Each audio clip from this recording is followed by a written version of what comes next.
Hi, it's Native Robin again, and I'm here at the grind. Today's is sunny, no surprise there. Day on the farm, and I have an easy run. Thought it'd be a good day to catch up on things. One thing I do is when I go to run on days like today, I take some water. I like to leave it a little bit squishy so it's not so hard to carry.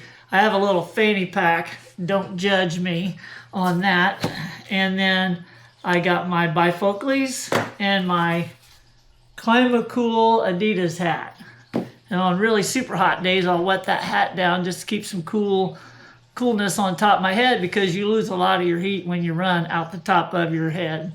But anyway, I'm going to stretch out real quick, and then we're going to get on the road. Okay, so rain last night, so it's going to be sticky this morning. But this crazy weather has hit, this heat.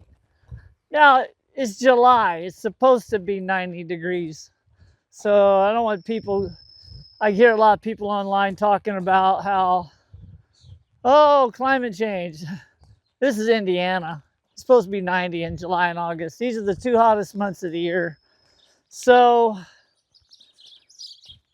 we're going to run the county roads just like always, and running early to try to beat the heat, but the stickiness is still here. It's in the 70s now, Fahrenheit, for some of you folks. Now, I want to talk about something today. And that is running easy to get faster, and how long does that take? Because one thing about it is, when you start running and you're old, you don't want to wait for years and years and years to get faster. So let's start this run and we'll start talking about it.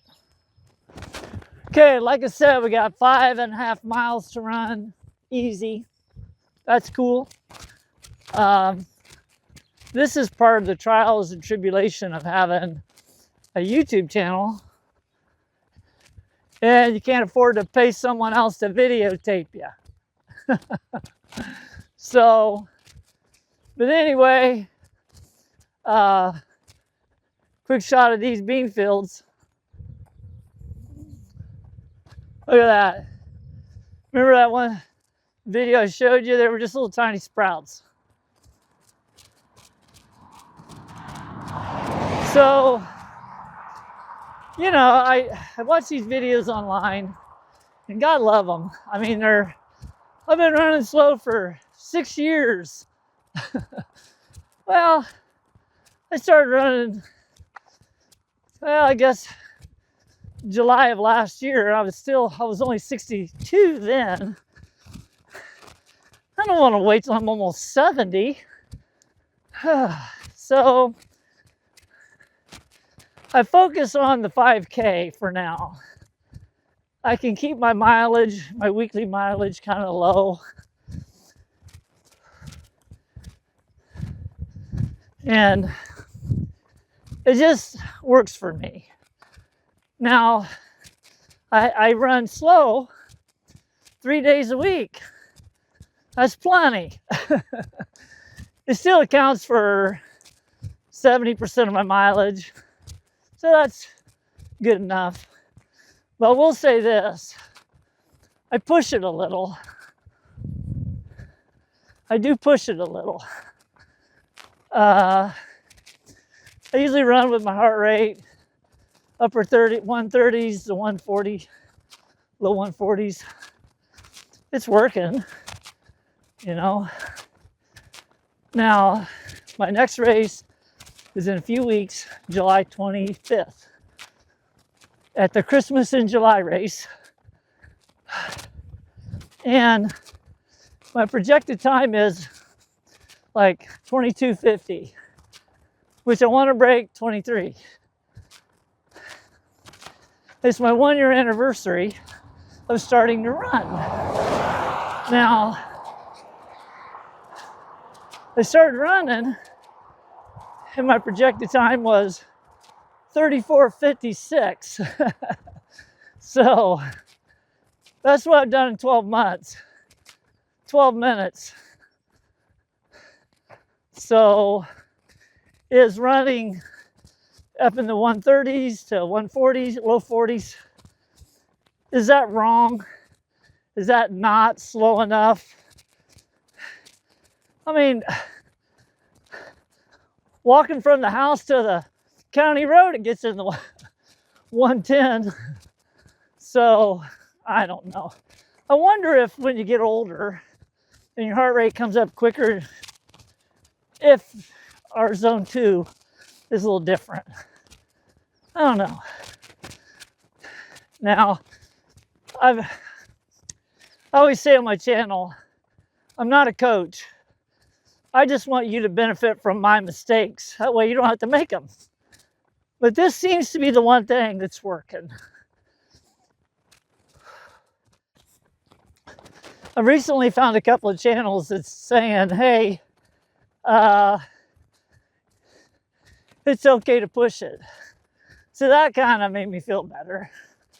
But I mean, there again, these are young guys in their 30s, in the prime of their life. So, I don't know.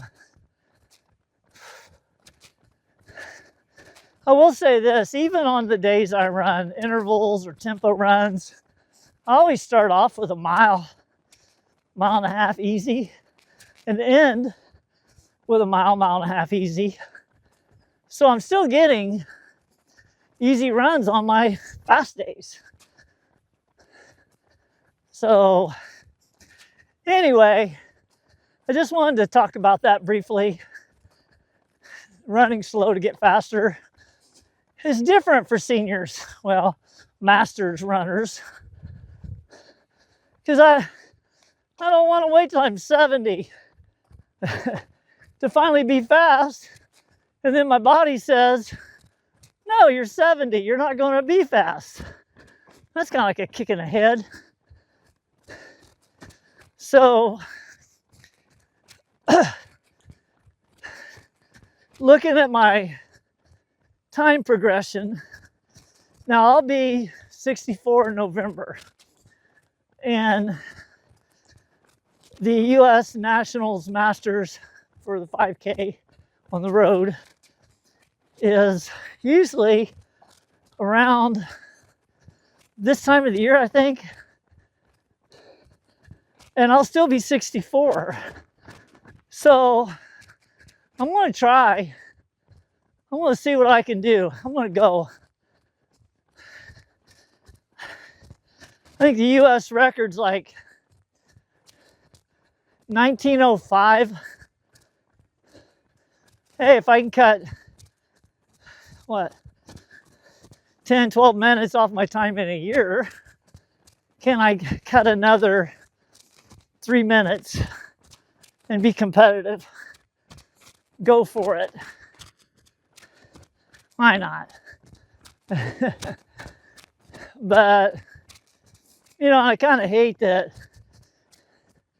I do these videos when I'm always running easy. Well, I can't talk when I'm running my butt off. I'm settling in a little more now. Now, I will say,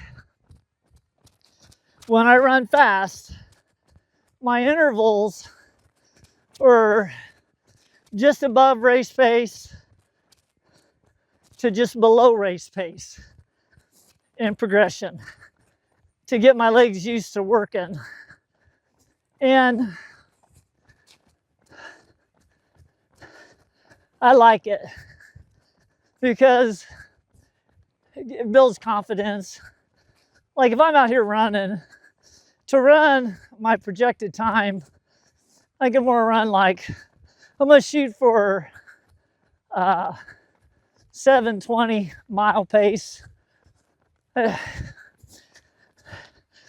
put me at 3 miles at 22 minutes. And then I got a 1/10 of a mile to kick butt, which I always have a good finish. I finished my last 5K on that last bump at around 6 minute mile pace. So I know I have the speed. I got to build the endurance to keep it going. And that's where these daggone slow runs kick in. Now, okay, so I talked about the VO2 max thing. How slow is slow?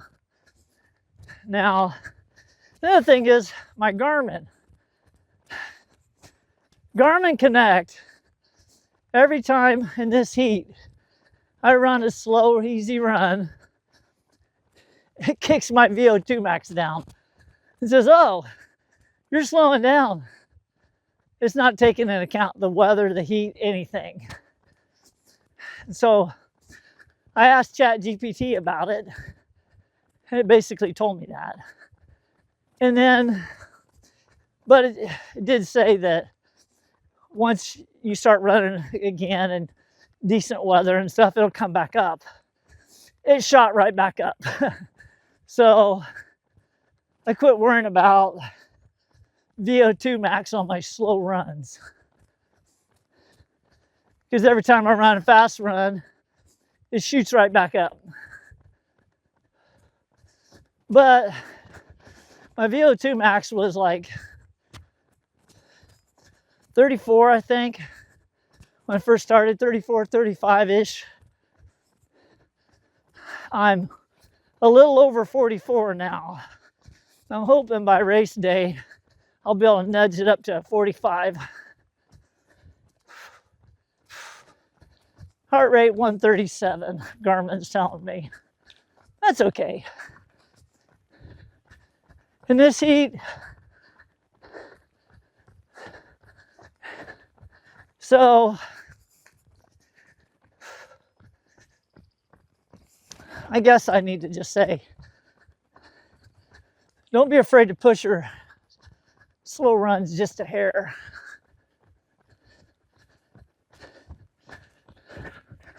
I don't know how much longer my body will let me keep getting faster. Right now I'm riding a wave. 12 minutes in a year. I'll take that. I know I'm going to hit a wall and my body will say, okay, you're 64. Now you're only going to gain, right now I'm getting about 30 seconds a month on average, faster. I took a big jump early on, but now it's slowed to about 30 seconds a month. But one of the things I did was I ran all winter. And so I ran these exact roads when it was below 0 wind chill and snowing. And here I'm running 105 heat index sometimes. Oh, fun fact. I ran the other day. I couldn't run till midday, which was the worst time. 105 to 109 heat index Fahrenheit. And I'm thinking, well, the top 10 runners in the world are from Kenya, Africa. Maybe this heat, there's something to it. So I went out and ran. It was brutal. So I get back in the house and I go, wonder how hot it is in Kenya right now. So I looked up the active weather in Kenya and it was 75 degrees. I was like, ah. One of the things the old saying we had was corn needed to be knee-high by 4th of July. I'd say that's 8 feet tall. Higher in places. Modern hybrid GMO corn coupled with chemical anhydrous. Is it good? Is it bad? It's like everything they told you when you were quit eating butter. You need to eat margarine.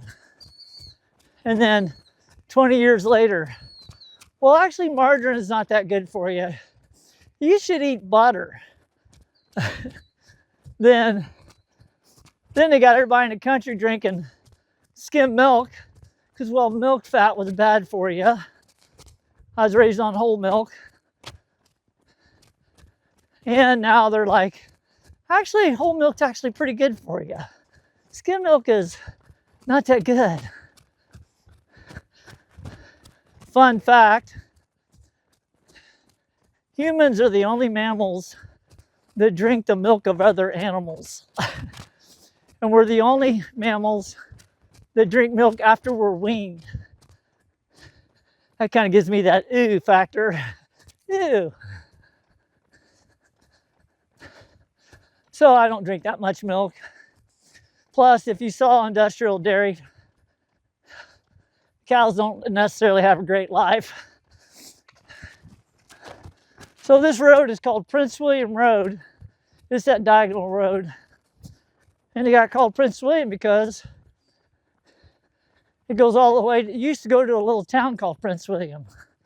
And yes, Prince William from England visited it 100 years ago. And they made a town and renamed the town after him.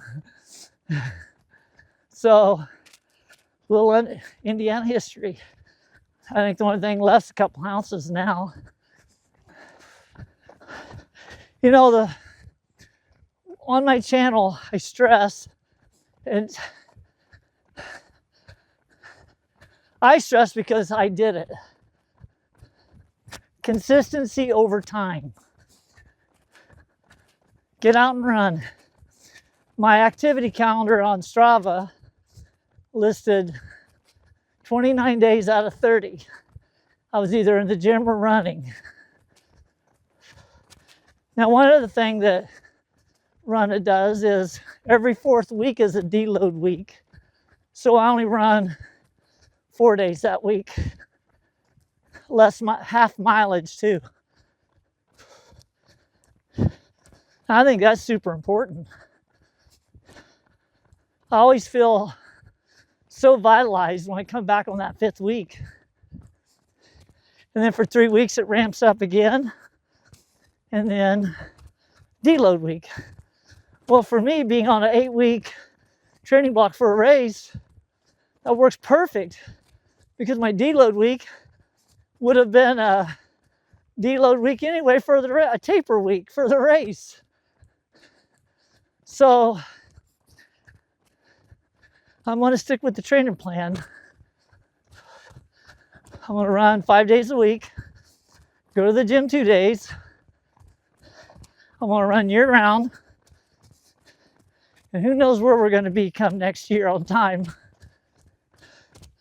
But I think for the channel, I'll try to do a weekly wrap-up update, post my workouts. And they're not for you to copy. They're for you to see, hey, if this old lady can do this, I can too. You know, I've seen a few masters runners. They know what everyone says the same thing. Consistency, weight training, and recovery.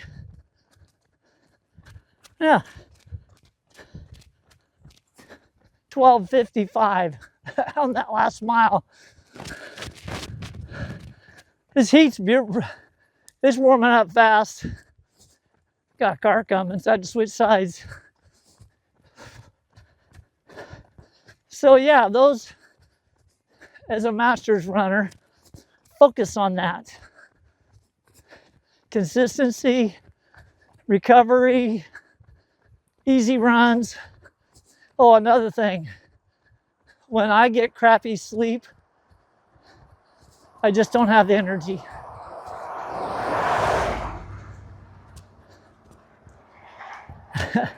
A lot of these people look at me holding the camera going, what in the heck? You gotta, here's the thing. Everyone's saying these things. Are you doing them? Do you get 8 hours of sleep? Are you tracking your recovery? Are you eating 100 grams of protein a day to assist in your recovery? You know, so you know what you got to do. Just do it. So I'm going to finish this boiling hot run, as my mom would say, it's boiling outside.